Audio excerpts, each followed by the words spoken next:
Hello and welcome to Car Retrospective, where today we'll be looking at the car that somehow grew from a rather simple mid-sized sedan to earn the nickname of Darth Vader's car, the Buick Grand National. Let's have a look.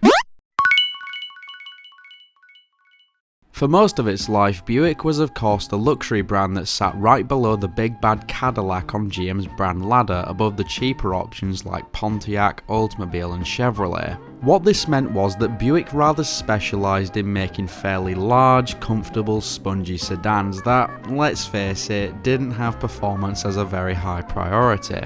But for those Yanks looking for luxury yet were not willing to remortgage their house for a Cadillac, it worked. However, unlike many of those aforementioned GM brands, at the start of the 1970s Buick did not have a mid-sized personal luxury car in their lineup. They did have the similarly sized Century, but decided to create another version of it to neatly fit into this niche. And so, for the 1973 model year, Buick would launch the Century Regal, though the two nameplates would later split into two separate models, like the Celica and the Supra. It debuted with either a two-door coupe or a four-door sedan body style, with either a 5.7 litre V8 or a monstrous 7.5 litre V8 under the hood, with a 3.8 litre V6 being added a few years later. Though being an American car from the 1970s, these were going to be pretty horrifically underpowered. But it was a success from the start, with the sedan and coupe combined selling over 500,000 units by 1977, despite the model being launched right as the gas crisis hit. In 1977, the model would be downsized and a 3.2 litre V6 would be made standard, and the Regal had now become as sluggish as ever. However, in 1978 the Regal would gain a turbocharged 3.8 litre V6 in the Regal Sport Coupe, and this was actually a very special introduction, as apart from a few imports from Europe, this model was the only turbocharged engine on sale in the US market for that year. Perhaps it was a premonition of things to come. In 1981 the Regal would receive a facelift, now being far more aerodynamic. And you know what happens when an American car gets even remotely good? It goes racing. In that same year, the Regal, in its new sporty appearance, would debut on the Nascar Cup circuit. For that same season, NASCAR had implemented the third generation of racers, the biggest change being a downsizing of the cars to match the changes in the market of the time. This allowed the recently redesigned Regal to swoop in and absolutely dominate the season, with 22 of the 31 events being won by it, and in 1982 managed to beat that with 25 wins. Last year, right here, Labonte went to the outside, Bouchard went to the inside, and at the finish line... Somehow the sleepy, largely overlooked Buick had managed to dominate 2 seasons of NASCAR in a row. And you know the saying, what wins on Sunday, sells on Monday. Therefore, seeing a great opportunity for a publicity stunt, Buick would launch the Regal Grand National in 1982, named after the cup that it won. However, unlike the general perception of Grand Nationals always being seen in that threatening black paint scheme, these 82 Grand Nationals were instead finished in a silvery grey, with red pinstripes down the side, as well as billboard lettering at the rear declaring that this is still, in fact, a Buick, as well as some other features being blacked out with vinyl tape. They also gained a front air dam and a rear spoiler, as well as Buick's 4.1 litre V6 with an astounding, get ready for it, 125 horsepower. That's good, though a further 25 units called the Sport Coupe would be fitted with a turbocharged 3.7 litre V6, bumping power up to 175. Only 215 1982 Grand Nationals were built, so they are a rarity, and while they may look kinda cool, it wasn't really a true celebration that could spark interest in Buick's sporting prowess. Apparently, Buick agreed with this sentiment and set to improve the Grand National. For the 1983 model year, the Grand National name was pulled completely, though the sport package would continue on as the T-Type. In 1984 though, the Grand National came back with a vengeance, sporting the timeless black paint scheme. The turboed 3.7 litre V6 was now standard, upgraded with fuel injection and now boasted power of over 200 horses. And sure, today that may seem rather pitiful, but back then, well, it became the little V6 that could, outpacing pretty much every muscle car of that year, all fitted with bigger V8s. Even GM's poster boy, the Corvette, was being threatened by the Grand National, with quarter-mile times between the two looking eerily similar. There were even reports of some Grand Nationals seeing quarter-mile times of under 13 seconds, which is pretty insane. Just to reiterate, this Buick, which started life as a slow, heavy luxury sedan like every other Buick, was matching and even surpassing the Corvette. Production of the Grand National for the year had jumped from just over 200 units to just over 2,000. It was slowly becoming a bit of an icon.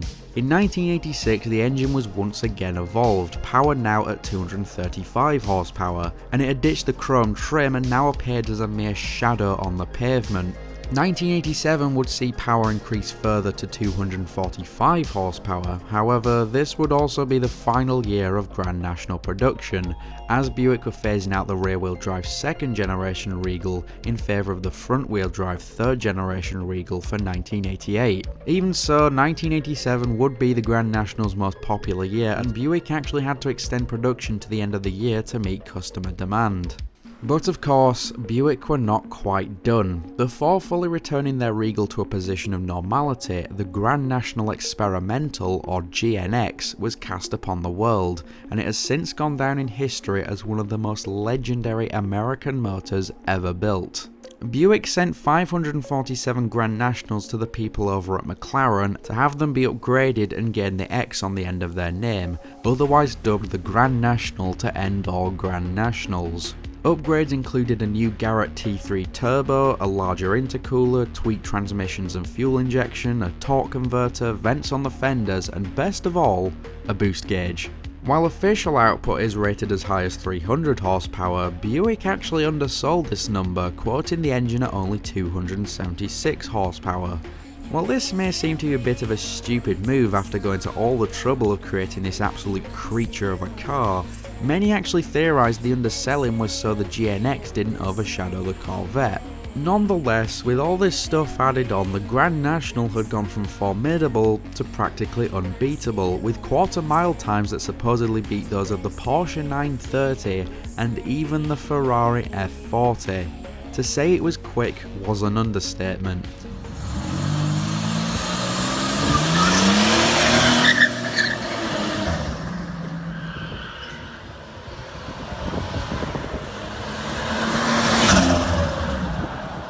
But not only did it go like hell, it looked like it too. The black paint scheme plus the front grille that resembled a familiar mouthpiece earned the GNX the nickname of Darth Vader's car, with Car and Driver prefacing their review with, "Lord Vader, your car is ready." There are a lot of cool car nicknames out there, but I think this one might just have to take the cake. And with the discontinuation of the GNX, the Grand National name too was dead. As for the non-Grand National Regal, well, it would go on to see production in the US until 2004 and China until 2008, at which point the original Regal lineage was killed off. However, in that same year, it would be resurrected for its 5th generation as a Buick Regal rebadging of the Opel Insignia, Opel's new flagship sedan. Fun fact, I actually learned to drive in one of these, or the Vauxhall Insignia specifically, but you get the point. It was actually a very nice car to drive, surprisingly. Anyway, back on track. Production of the new Regal would continue until 2020 in the US, when the Regal name was snapped for a second time.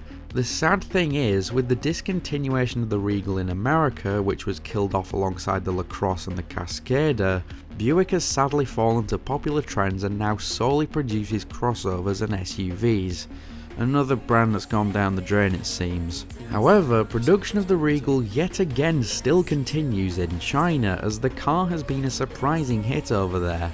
In fact, Buick itself is a popular name there, arguably more so than its home country.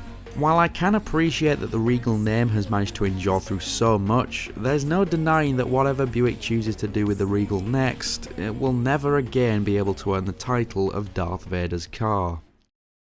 And there it is, the Buick Grand National. While people debate on whether it is classed as a muscle car or not, what is for certain is that if it is part of the muscle boys or not, it'll smoke whatever it's put up against. While Buick has never been able to shake the overwhelming public perception of it having all the sportiness of a crusty sock, The Grand National showed that even more subdued people can have a dark side.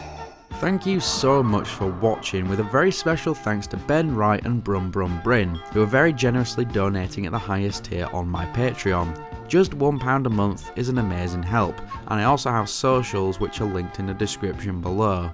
Again, thank you for watching, and take care.